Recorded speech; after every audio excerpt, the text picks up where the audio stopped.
Sobat investor, apa kabar Anda hari ini? Saya, Yanto Kusdiantono, redaktur pelaksana idxchannel.com, akan menemani Anda pada di editorial.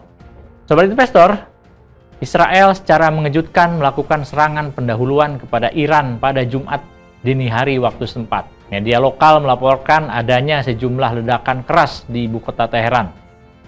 Serangan ini pun otomatis membuat sistem pertahanan udara Iran dalam siaga penuh. Situasi ini berlangsung tak lama setelah Presiden Amerika Serikat Donald Trump menyampaikan perkiraan akan adanya aksi militer yang dilakukan Israel untuk menyerang fasilitas militer dan nuklir di Iran. Tidak butuh waktu lama, Israel juga langsung mengumumkan status darurat nasional menyusul serangan yang mereka lakukan. Menteri Pertahanan Israel Katz, menyatakan bahwa penetapan ini dilakukan karena Iran langsung melakukan serangan balik berupa peluncuran roket ke wilayah Israel. Menteri Luar Negeri Amerika Serikat Marco Rubio juga bereaksi atas serangan yang dilakukan mitranya di Timur Tengah itu, di mana AS menyatakan tidak terlibat sama sekali atas serangan ke wilayah Iran. Namun, Iran langsung membalas dengan meluncurkan sekitar 100 roket ke wilayah Israel. Akan tetapi, Israel mengklaim telah menghancurkan roket-roket tersebut. Serangan itu langsung berdampak terhadap harga minyak global yang melonjak lebih dari 5%. Di mana Brent naik sebanyak 5,64% ke 73,27 dolar Amerika Serikat per barrel, sekaligus menjadi yang tertinggi sejak 3 April lalu. Konflik yang melibatkan dua negara bertetangga itu berisiko menjadi penyulut ketidakpastian ekonomi global berikutnya. Ini jelas akan menambah panjang daftar konflik di Timur Tengah setelah sebelumnya Israel terlibat perang dengan Hamas di Gaza, Palestina. Tindakan Israel tersebut menjadi ironis ketika dunia melihat secerca harapan akan berakhirnya perang dagang antara Amerika Serikat dan Cina. Beberapa hari lalu, Trump secara mengejutkan telah menyampaikan deal is done atau kesepakatan telah tercapai. Trump menyebut Cina telah setuju terhadap tarif yang ditetapkan Amerika Serikat dan negeri Panda akan tetap mengekspor mineral tanah jarang ke Amerika Serikat. Pengumuman itu telah membuat para investor bergairah kembali melakukan perdagangan saham, di mana beberapa indeks di Amerika mengalami kenaikan pesat, termasuk juga di dalam negeri. Namun, serangan terbaru Israel ke Iran membuat pasar kembali mengalami tekanan. Indeks harga saham gabungan atau IHSG pada perdagangan Jumat kemarin mengalami koreksi sebesar 0,53%. Bursa berjangka Dow Jones Industrial Average juga jatuh 593 poin atau 1,38%. Begitu juga dengan S&P 500 serta Nasdaq yang masing-masing jatuh 1,6% dan 1,7%. Sebaliknya, mata uang dolar Amerika Serikat langsung mengalami lonjakan harga terhadap 6 mata uang lainnya di dunia, yakni sebesar 0,4%. Lalu bagaimana dengan rupiah? Mata uang Garuda ini juga kembali melemah, mendekati level 16.300 per 1 dolar Amerika Serikat. Gejolak juga terjadi pada US Treasury Bond, di mana obligasi dalam jangka waktu 10 tahun langsung turun sebesar 4,7 basis poin, terlemah sepanjang bulan ini. Sedangkan emas naik 1,3% hingga kembali menuju angka tertingginya sejak awal Mei lalu. Patut diingat bahwa risiko global dari konflik geopolitik seringkali lebih cepat mengguncang fundamental ekonomi. Ini sudah beberapa kali terjadi sejak serangan pertama Rusia ke Ukraina 3 tahun lalu. Nah, sobat investor, seperti yang kita tahu, pada 2022 lalu dunia telah hidup dalam 3 konflik berskala menengah.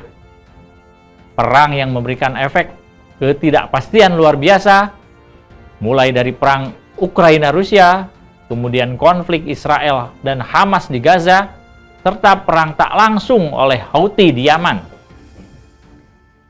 Perang Ukraina yang dimulai pada Februari 2022 lalu menyebabkan krisis energi di Eropa.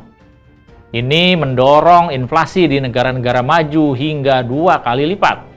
Harga gas alam meroket dan dunia bergerak cepat mencari pasokan dari energi non-Rusia. Pada saat yang sama, harga gandum dan pangan global juga meledak, mengingat Ukraina adalah salah satu lumbung gandum dunia. Dampaknya, pada 2022 dan 2023 lalu, pertumbuhan ekonomi global terhambat dan hanya tumbuh di angka 3,4% menurut data dari IMF. Begitu pula dengan ekonomi Indonesia yang sempat melambat di bawah 5% kala itu. Di saat perang Ukraina-Rusia belum berakhir, kembali muncul konflik Gaza sejak Oktober 2023. Kondisi ini menambah ketegangan baru. Israel saat itu menggempur habis Gaza setelah serangan dari Hamas yang memicu gelombang protes di berbagai belahan dunia. Keadaan semakin parah ketika Iran, Suriah, dan Lebanon turut terlibat dalam konflik tersebut melalui jaringan milisi mereka. Ketegangan juga melebar ke Laut Merah, di mana milisi Houthi Yaman memblokade pelayaran dengan menyerang kapal kargo menggunakan drone dan roket. Aksi ini memaksa ratusan kargo memutar jalur ke Tenggara Afrika, sehingga meningkatkan biaya logistik hingga 300%. Sebagai akibat dari berlarutnya gejolak di Eropa Timur dan Timur Tengah, IMF mencatat pertumbuhan ekonomi global sebesar 3,2%, turun 0,3% dari tahun sebelumnya. Sedangkan Bank Dunia mencatat pertumbuhan hanya sebesar 2,8%, atau turun 0,4% dari tahun sebelumnya.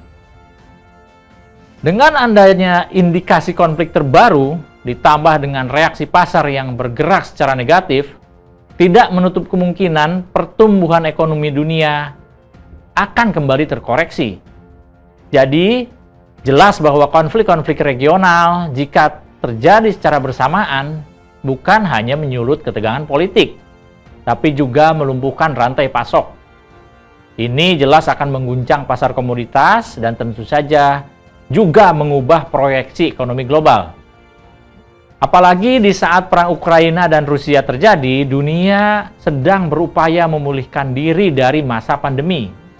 Sebuah masa sulit di mana seluruh aktivitas itu terhenti dan pergerakan ekonomi sempat terjun bebas. Ketidakpastian geopolitik saat ini bukan hanya menjadi resiko ekonomi global, namun juga ujian bagi strategi ekonomi domestik di masing-masing negara.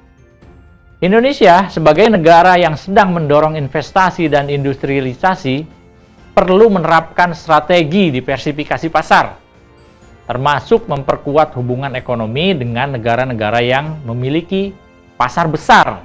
Ya, sebut saja India, ASEAN, dan Afrika. Ini dilakukan untuk mengantisipasi dan menghadapi gejolak di Timur Tengah maupun di Eropa. Kami juga melihat pentingnya mempercepat transisi energi, mengingat harga minyak yang kini berada di atas $70 Amerika Serikat per barrel dapat menjadi risiko bagi subsidi dan fiskal. Dari sektor perdagangan, pelaku ekspor Indonesia harus waspada terhadap potensi penurunan permintaan global, serta kenaikan biaya logistik akibat blokade Laut Merah yang belum berakhir secara total. Lalu bagi investor, situasi ini menunjukkan bahwa diversifikasi portofolio, pemilihan sektor yang tahan banting, dan pemantauan risiko global adalah keharusan di era yang penuh volatilitas. Nah, sobat investor, pantau terus berita ekonomi, bisnis, dan pasar modal di IDX Channel TV, idxchannel.com, dan media sosial IDX Channel. Demikian di editorial hari ini. Saya Yanto Kusdiantono, pamit undur diri. Sampai jumpa.